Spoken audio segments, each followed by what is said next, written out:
na beji abaherizo kutendekwa hamwe n'abashyira mukoro RDC acorekere ngo hariho ekintu ekikwetengeso mu Uganda okora hamwe batakurebera ahanganda na nedini okugira ngo ihanga riyongere kutunguka.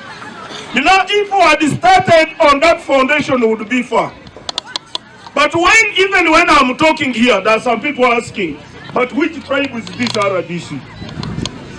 Now people are asking, which tribe is this RDC? Others are asking, which political party is this RDC? Does a tribe stop me from doing something good?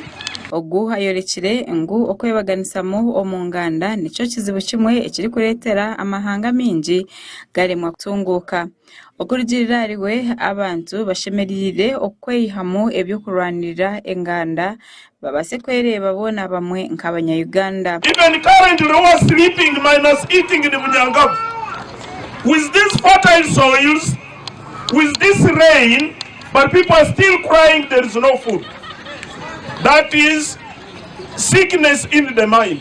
Program ya patriotism aishemero eri Rubona Secondary School nemwe ahabintu ebyo nibikorwa omwihanga ryona ebigenderire okwegesa abana okwenjera kundi hanga okugira emico hamwe no kumanya obujunanizibwa bwabo nk'abanya Uganda. Omukosi emazire esandemwe abana baba basize kutendekwa ombintu ebirimo kukora ebintu byo kuyamba abantu ombyaro byabo obwebembezi ahamwe na nebikwatirine na Uganda ahiyarugire.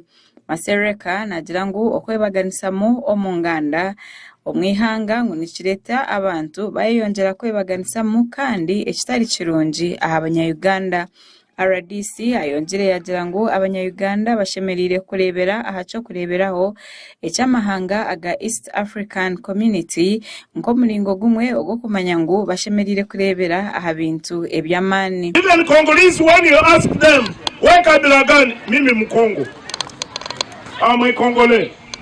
But when you reach Uganda here, the first thing which you first talk, which tribe are you? I'm a Muto. Which tribe are you? I'm a Munyangoli. Which tribe are you? I am a Mukonji. Does that one bring food on the plate? Mukuru w'ishemero eri Rubona Secondary School na Manya Ruth Kwesiga ayorikiro kusima abo webembezi wa district na nobushagishi obabahire namwe na program ya patriotism. Our first cohort of training was done in 2022 and this is now the second one. And since that time, our guest of honor, we have never gone back. From the training we got, which we presided over here, we have become a better school day by day. Ogu hagarukira yoreka okwatwaho ahari government ahabo kugira ngo hariho busente buke obwe kuhereza omashomero obutari kubasa kubayamba okumarira program yona.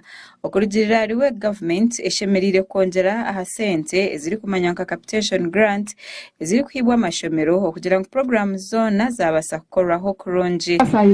Is a little costly in respect to the capitation grant which we receive, and therefore I recommend that it should be given special consideration. Already I designed. They are following me.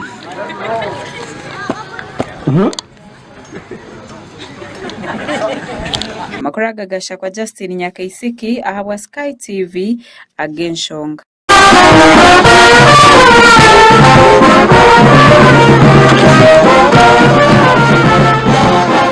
Kugamba hona na beji abaherizo kutendekwa hamwe n'abashyira mukoro RDC acorekere ngo hariho ekintu ekikwetengeso mu Uganda okora hamwe batakurebera ahanganda na nedini okugira ngo ihanga riyongere kutunguka. You know, if we had started on that foundation, it would be far. But even when I'm talking here, there are some people asking, but which tribe is this RDC? Now people are asking, which tribe is this RDC? Others are asking, which political party is this RDC? Does a tribe stop me from doing something good? ogu ayorekire ngu okwebaganisamu omunganda nico kizibu kimwe ekiri kuretera amahanga mingi garemwa kutunguka. Okurugirira ariwe abantu bashemerire okweyihamu ebyokurwanirira enganda babase kwereba bona bamwe nk'abanya-Uganda. Even currently we are sleeping minus eating in Munyangavu. With these fertile soils, with this rain, but people are still crying there is no food. That is sickness in the mind. Program ya patriotism aishomero erya Rubona Secondary School nemwe ahabintu ebyo nibikorwa omwihanga lyona ebigenderire okwegesa abana okwenjera kundi hanga okugira emico ahamwe no kumanya obujunanizibwa bwabo nk'abanya-Uganda. Omukosi emazire esandemwe abana baba basize kutendekwa omu bintu ebirimo kukora ebintu byo kuyamba abantu omu byaro byabo obwebembezi ahamwe n'ebikwatirine na Uganda ahiyarugire. Masereka nagira ngu okwebaganisamu omunganda omwihanga ngo nikireta abantu bayongera kwebaganisamu kandi ekitari kirungi abanya-Uganda. RDC ayongere yagira ngo abanya-Uganda bashemerire kurebera ahaco kureberaho ecyamahanga aga East African Community nko mulingo gumwe ogo kumanya ngo bashemerire kurebera aha bintu ebyamani. Even Congolese, when you ask them where Kabila gone, mimi Mkongo, I'm a Congolese.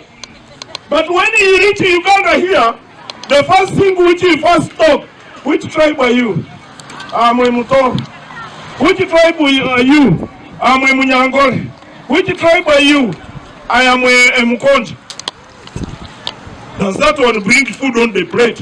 Mukuru w'ishomero erya Rubona Secondary School na Manya Ruth Kwesiga ayorikira kusima abo webembezi wa district na n'obushagishi obabahire namwe na program ya patriotism.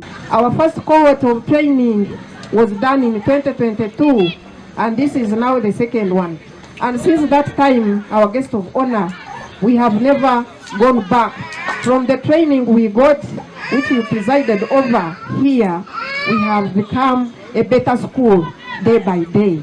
Ogu agarukira yoreka okwatwaho ahari government ahabo kugira ngo hariho obusente buke obwe kuhereza omu mashomero obutari kubasa kubayamba okumarira program yona.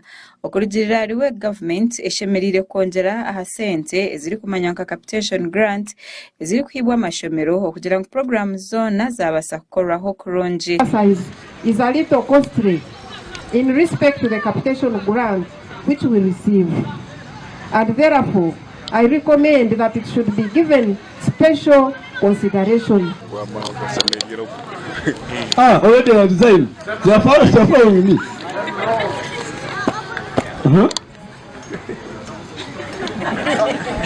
Makuru agagasha kwa Justin Nyakaisiki ahabwa Sky TV agenshonga.